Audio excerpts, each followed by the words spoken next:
তার প্রথমবারই প্রার্থিতা বাতিল হয়েছে। সে একই ঘটনার কারণে সে 2008 সালেও নির্বাচন করতে পারেনি। সেই জায়গা থেকে বাংলাদেশের জনগণকে অন্যান্য অনেক আসনে অনেক প্রার্থী বা অনেক প্রতিদ্বন্দ্বী প্রার্থী এই ইস্যুটি সামনে আনতে পারতেন, কিন্তু নিরাপত্তা ইস্যুতে আমাদের যে বিভিন্নভাবে বিভিন্ন এজেন্সির হয়রানির ভয়ে, বা আমিও দেখেছি এটা যখন আমি মামলা করলাম আমার আইনজীবীদেরকে বিভিন্নভাবে ভয়ভীতি দেখানো হয়েছে, আমাকে বিভিন্নভাবে ভয়ভীতি দেখানোর চেষ্টা করেছে, কিন্তু হাসনাত আবদুল্লাহ কখনো কোনো ভয়ভীতির কাছে মাথা নত করবেন।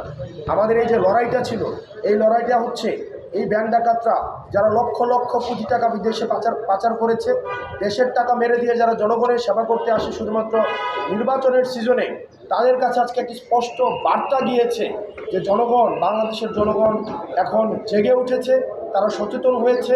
ঋণ খেলাপিরা যতই শক্তিশালী হোক না কেন তারা আর পার পেতে পারবে না। ইনশাল্লাহ আমরা বিশ্বাস করি 12 তারিখে জনগণের ভোটে নির্বাচিত হয়ে আমরা ঋণ খেলাপিদের জন্য পরবর্তী বাংলাদেশ জাহান্নাম বানিয়ে দেব। আপনি একটা